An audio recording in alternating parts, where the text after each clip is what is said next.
আসসালামু আলাইকুম ভিউয়ার্স, আজকে আপনাদের সাথে একটা খুব ক্রিটিক্যাল কেস নিয়ে কিছু বিষয় শেয়ার করব। কারণ ফিজিওথেরাপি চিকিৎসা নেওয়ার সময় রোগীরা কিছু কাজ করেন, অর্থাৎ ফিজিওথেরাপি চিকিৎসকের অ্যাসেসমেন্ট ছাড়াই অনেক জায়গাতে চিকিৎসা নিয়ে থাকেন এবং দেখা যায় যে এই চিকিৎসা যখন নেওয়ার জন্য ফিজিওথেরাপি সেন্টারে যায় তখন কেন অ্যাসেসমেন্টটা জরুরি এবং কেন রোগীর জন্য এই ফাইলপত্রগুলো অ্যানালাইসিস করা কেন জরুরি, এই বিষয়টা আপনারা আশা করি এখান থেকে বুঝতে পারবেন। এবং রোগীর নাম হচ্ছে এরশাদ মিয়া, ওনার বয়স হচ্ছে 35। বিষয়টা হচ্ছে এখান থেকে অনেকগুলো বিষয় আপনারা বুঝতে পারবেন। এবং উনি প্রবাসী ছিলেন এবং কাজ করতে গিয়ে উনি উপর থেকে নিচে পড়ে যায় এবং পরে গিয়ে ওনার মেরুদণ্ডে অর্থাৎ ঘাড়ের নিচে মেরুদণ্ড, সেখানে উনি আঘাতপ্রাপ্ত হন। তা আঘাতপ্রাপ্ত হওয়ার পরে উনি অজ্ঞান ছিলেন, সেখান থেকে একটা হসপিটালাইজ করে দেন ট্রিটমেন্টের ব্যবস্থা করা হয়। দেন বাংলাদেশে আসার পরে ওনার যে চিকিৎসা কন্টিনিউ করার জন্য এখানে অনেকগুলো বেশ কিছু আমাদের দেশে যে প্রখ্যাত এবং বিখ্যাত যে সার্জন আছেন, স্পেশালিস্ট আছেন, নিউরো সার্জন বলেন, স্পাইন সার্জন আছেন, ওনাদেরও মতামত এবং মেডিকেল বোর্ডও গঠন করেন ওনাকে নিয়ে। এবং ফাইনালি অবশেষে সার্জারি করার সিদ্ধান্ত আসে, কিন্তু যে অবস্থাটা সেখান থেকে ওনাকে রিকভারির জন্য অবশেষে ফিজিওথেরাপি চিকিৎসা দেওয়ার জন্য রিকমেন্ডেশন করে এবং সেই রোগী আমার নিকটে আসেন। তো আমরা ওনার এই এক্স রে দেখব, আমরা এমআরআই দেখব এবং আমরা সিটি স্ক্যান দেখব। কেন দিচ্ছি এই বিষয়টা, কারণ আপনারা যখন চিকিৎসা নিতে আসেন এই চিকিৎসাটার অধীনে ফিজিওথেরাপি চিকিৎসার আগে অবশ্যই ফিজিওথেরাপি চিকিৎসক দেখানোটা আবশ্যক। তো চলুন আমরা যখন অ্যানালাইসিস করি বা রোগীর যখন দরকার হয়, এদিকে আসেন, যে ফিজিওথেরাপি চিকিৎসা দরকার হয় তখন কিন্তু এই এক্স রে, রোগীর হিস্ট্রি এবং ফাংশনাল অ্যাসেসমেন্টটা খুবই দরকার। এই এই এই এই ফিজিওথেরাপি চিকিৎসার কনসালটেন্সি ব্যতীত বা ফিজিওথেরাপি চিকিৎসা অ্যাসেসমেন্ট বা প্রেসক্রিপশন ব্যতীত কোনোভাবে ফিজিওথেরাপি চিকিৎসা নেওয়া যাবে না। তো চলুন আমরা এখানে একটু দেখি যে ওনার যে এক্স রে ভিউটা এখানে সবচেয়ে মানে দেখা যায় নর্মাল, কিন্তু একটু আগায় দেন, দেখেন এইখানে আমরা যদি এখান থেকে গুণি, এটা হচ্ছে আমাদের 7 নম্বর, অর্থাৎ 7 নম্বর যে ভার্টিব্রাটা আছে, একটু এদিক থেকে দেন। 7 নম্বর এই ভার্টিব্রাটার এইখানে হচ্ছে একটু পিছন দিকে সরে আসে। আমি জাস্ট হচ্ছে এই বিষয়টা দেখানোর জন্য, এবং আরও বিষয় আছে। তো এটা হচ্ছে এক্সট্রা, আমরা যদি আমরা ঢুকবো তখন দেখবো যে ওনার যে আরও ক্রিটিক্যাল সাইড দেখা যায়। আরেকটা ভিউ দেখি এখানে রাইট সাইডেই দেখেন, এটা একটু এই দেখেন C7-এ কিন্তু হচ্ছে এখানে দেখাচ্ছে, এটাকে আমরা বলি রেট্রোলিস্থেসিস, ঠিক আছে, অর্থাৎ পিছন দিকে সরে আসে। মেডিকেলের ভাষায় বলে যে পোস্টেরিয়রলি এটা সরে যায়। তো আমরা যদি এখানে আরেকটা বিষয় দেখি, এই যে এই কার্ভেচার লাইনটা আমরা যদি টেনে এই 7-এর মধ্যে আসি, এই যে 7-এর মধ্যে আসি, দেখেন এই এক্সরেতে কিন্তু সরাসরি বোঝা যাচ্ছে এটা পোস্টেরিয়রলি পিছন থেকে সরে আসছে, অর্থাৎ এখানেই বড় ফ্যাক্টর, ঠিক আছে। তো আমরা এখন ওনার একটা এমআরআই দেখি। এমআরআইতে এই দেখেন, আমরা যদি একটা এমআরআই দেখি, এমআরআইতেও সেম। এখানে ওনার দেখেন এই গতকালকে যখন এই রুগীটা আমার নিকটে আসে, যখন আমরা ফার্স্ট টাইম হচ্ছে উনি কিছু মেশিনারিতে রিকমেন্ডেশন করে, তখন ওনাকে আমি বলে আমাদের সিস্টেমটা বলে যে অ্যাসেসমেন্ট বা কনসালটেন্সি পেতে আমরা রুগী দেখি না, দেন ওনারা পারমিশন দেয় এবং হচ্ছে অ্যাসেসমেন্ট করতে গিয়ে আমি যখন এমআরআইটা চেক দিলাম, কিছু রুগী আছে ফার্স্ট টাইম চেক করে অ্যাকচুয়ালি মিলে কিনা। যখন আমি এই অবস্থাটা দেখলাম, এখানে কিন্তু একটা ক্রিটিক্যাল বিষয় সবচেয়ে, যেটা এক্সরেতে একটা কমন বিষয় আসছে রেট্রোলিস্থেসিস, কিন্তু এই এমআরআইতে কি আসে দেখেন, D1-এর উপরে, অর্থাৎ আমাদের T1-এর বা D1-এর উপরে যে এটা থাকে C7, এটা কিন্তু হচ্ছে রেট্রোলিস্থেসিস, কিন্তু আবার C6, এই C6-এর কিন্তু আবার অ্যান্টেরিওলিস্থেসিস। এই দুইটা কালকে ভালোভাবে আমি অ্যানালাইসিস করলাম, করে ওনাকে বললাম যে আপনার হাত পা তো অবশ্যই দেওয়ার কথা। তখন ওনারা আমাকে ইনশিওর করলো যে এই কথাটা আমাদের দেশের যে সিনিয়র সার্জন আছেন বা সিনিয়র চিকিৎসক আছেন, স্পাইন সার্জন বা নিউরোসার্জন, যাদেরকে অলরেডি দেখে আসছেন, তারাও কিন্তু এই কথাটাই বলেছেন যে ওনার হাত পা অবশ্যই হয়ে যাওয়ার কথা।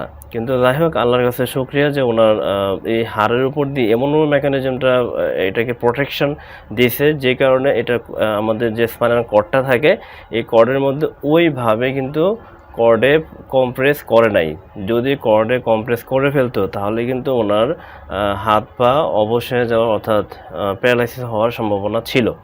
তো এটা নিয়ে ছিল কিন্তু এটা ওনার হয় নাই এবং এটা কিন্তু মেরুদণ্ডের জাস্ট হচ্ছে দুইটা এবং বলবো যে এটার পুরো মেরুদণ্ডের যে প্রোটেকশনটা আছে এটার উপর দিয়ে আপনার প্রেশারটা যে ঠিক মতো এমনভাবে এটা মানে সেট হয় প্রেশারটা লাগে এটা কর্ডকে কিন্তু কর্ড পর্যন্ত আপনার যায়নি মানে প্রোটেকশন এখানে হিসেবে কাজ করছে। তো এটা যদি আপনার কর্ডকে কমপ্লেক্স করো তাহলে কিন্তু রোগীর হাত পা অবশ হয়ে যেত এবং একটা বড় ধরনের দুর্ঘটনা ঘটার চান্স ছিল এবং সেই ক্ষেত্রে তখন কিন্তু এখানে সার্জারি করা ছাড়া কোনো গতি ছিল না। তো যেহেতু আমাদের দেশের স্বনামধন্য চিকিৎসকগণ এবং সার্জন ওনারা সবাই মেডিকেল বোর্ড গঠন করে যে একটা মতামত ব্যক্ত করছেন সেই মতামতের উপর বেস করেই এখন যে ফিজিওথেরাপি চিকিৎসার প্ল্যান চলতেছে এবং ফিজিওথেরাপি চিকিৎসা দিয়ে আমরা দেখব যে অ্যাকচুয়ালি কতটুকু উন্নতি হচ্ছে এবং তার উপর বেস করে কিন্তু ওনার সুস্থ রাখ পর্যন্ত ফিজিওথেরাপি চিকিৎসাটা চলবে। তো এখানে রোগীর যে সিমটমটা হয় রোগীর সিমটমটা হচ্ছে রোগীর ফাংশনাল অ্যাসেসমেন্টে আমাদেরকে আমি যে দেখি যে রোগীর তার যে রেঞ্জ অফ মোশন অর্থাৎ গাঁটটা পিছনের দিকে নিতে গেলে তার কিন্তু ব্যথা হয়, সামনের দিকে জোগালে তেমন একটা ব্যথা হয় না। আবার দুই হাতে কিন্তু ওনার প্রচণ্ড জিজি সমস্যা আছে, হাতে শক্তি কম আছে এবং ওনার কবজিতেও আঘাত পান যেখানে কবজির মুভমেন্টটা কিন্তু ঠিকমতো হয় না, মানে কবজিতে অর্থাৎ রিস্টে স্টিফনেস আছে। তো এবং এখানে আরেকটা বিষয় আছে আমাদের যে রিস্টের মানে নেকের যে আপনার স্টেনোসিস বলি কিছু সিমটম আছে যেহেতু নেক ফ্লেকশন করলে অর্থাৎ সামনে ঝুঁকালে ওনার হাতের দিকে পেন কিছুটা কমে আসে। আমি কালকে ওনাকে লাইং পজিশন এবং সিটিং পজিশন ভালোভাবে চেক করে দেখি ওনার স্টেনোসিসে কিছু প্রবলেম আছে অর্থাৎ নিউরোফোরামিনাল নিউরোইং আছে। তো যাই হোক আমরা এই এমআরআইটা দেখার পরে আমরা এখানে একটা সিটি স্ক্যান দেখি।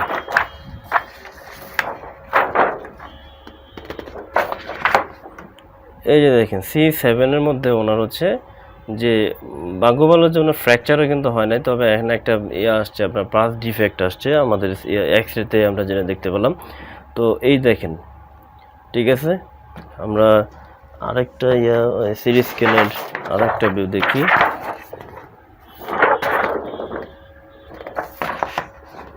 এই যে দেখেন সিটি স্ক্যানে আরও ডিপলি যে বিষয়টা দেখাচ্ছে মেরুদণ্ডের ভালোভাবে দেখা যায় ওনার C7টা হচ্ছে রেট্রোলিসিস দেখাচ্ছে ভিতর বাইরের দিকে।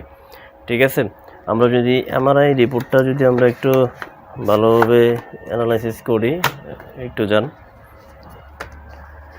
বসেন। এমআরআই রিপোর্টটাতে আমরা এখানে অলরেডি যে চেকগুলো করলাম এখানে আমরা এটার সাথে একটু মিলাই। দেখেন এখানে যে কথাগুলো আসছে প্রথম দিকে C7 রেট্রোলিসিস ও mild retrolisthesis of C7 over D1 এবং C6 over C7 causing thecal segmentation spinal canal stenosis. ঠিক আছে, এখানে আমাদের ইমপ্রেশনের মধ্যে নিউরোফোরামিনাল নিউরোইং আসছে, তারপরে নার্ভ রুট কম্প্রেশন আসছে, তারপরে compression fracture C7 vertebral body significant cervical spine instability অর্থাৎ যে প্রেশারটা যায় তার কারণে কম্প্রেশন ফ্র্যাকচার এখানে হয়ে যায়।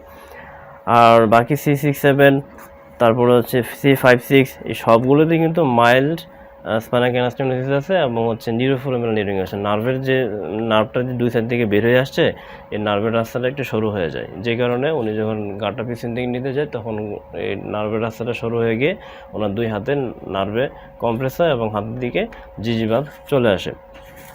তো এটা দেখানোর উদ্দেশ্য হলো যে আপনারা যখন চিকিৎসা নিতে যান অনেকে কিছু মেশিন থেরাপি এনে দেখান বা সেন্টারে নিয়ে দেখান যে আমাদেরকে এই মেশিনগুলো দিয়ে দেন, কিন্তু এই মেশিনগুলো একটা রোগীকে দেওয়ার আগে অবশ্যই আপনার বোঝা উচিত, অবশ্যই আপনার মানা উচিত যে যেই রিকমেন্ডেশনে থাকুক না কেন উক্ত সেন্টারে কোনো ফিজিওথেরাপি চিকিৎসক আছে কিনা, ওনার অ্যাসেসমেন্ট, ওনার রিকমেন্ডেশন, ওনার প্রেসক্রিপশন, ওনার ফিজিক্যাল অ্যাসেসমেন্ট ব্যতীত কোনো সময় ফিজিওথেরাপি চিকিৎসা নিতে যাবেন না। কারণ কি, আমি যদি কালকে এই বিষয়গুলো ভালোমতো অ্যানালাইসিস না করতাম, তাহলে কিন্তু রোগীর কী ধরনের ট্রিটমেন্ট হবে, কারেকশনের জন্য কী দরকার, এই যে অ্যানালাইসিসগুলো, রেট্রোলিসিস, একটা হাড় সামনের দিকে সরে গেছে, আরেকটা হাড় পিছন দিকে সরে আসছে, এই যে মাইল্ড অংশগুলো, এখানে যদি ভালোভাবে অ্যানালাইসিস না করে আমরা যদি ট্রিটমেন্টটা শুরু করি, তাহলে কিন্তু বোঝাটা কঠিন এবং রোগীর যে কোনো ধরনের সমস্যা হতে পারে।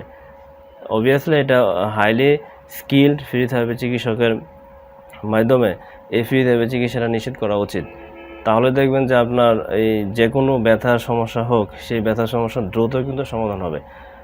আমাদের দেশের প্রেক্ষাপটে টেকনিশিয়ান বা আপনার যে সেন্টারগুলো চালাচ্ছে অনেকেই পড়াশোনা না করেই, তো তারা এই ধরনের ফাইলগুলো এই ধরনের রোগী অ্যাসেসমেন্ট না করে কিন্তু রোগী দেখা শুরু করে দেয়, যে কারণে রোগীদের অবস্থা বরং ভালো তো হয় না, আরও খারাপের দিকে যায়। এবং স্যারেরা যে আমাদের নিকটে যে ফিজিওথেরাপিতে রোগী রেফার করে দেন, যে ফিজিওথেরাপি চিকিৎসা দেওয়ার জন্য, তারা একটা আস্থা দিয়েই দেন, কিন্তু রোগীরা যখন টেকনিশিয়ান নিকট থেকে চিকিৎসা নেয়, তখন কি হয়, এই রোগীটা ভালো না হয়ে এমন খারাপ অবস্থা নিয়ে যায়, তখন স্যারেরা কিন্তু ফিজিওথেরাপিতে আস্থা পায় না। তো যাই হোক, আপনাদের কাছে আমার এতটুকুই যে চাওয়া, যে অবশ্যই ফিজিওথেরাপি চিকিৎসা নেওয়ার আগে অবশ্যই ফিজিওথেরাপি চিকিৎসক দেখেই নেবেন, ফিজিওথেরাপি চিকিৎসকের কনসালটেন্সি নেবেন এবং assessment, physical assessment, functional assessment, এগুলো সব কিছু কমপ্লিট করার প্রেসক্রিপশন নিশ্চিত করবেন, দেন ফিজিওথেরাপি চিকিৎসা দেবেন। ধন্যবাদ, ভালো থাকবেন।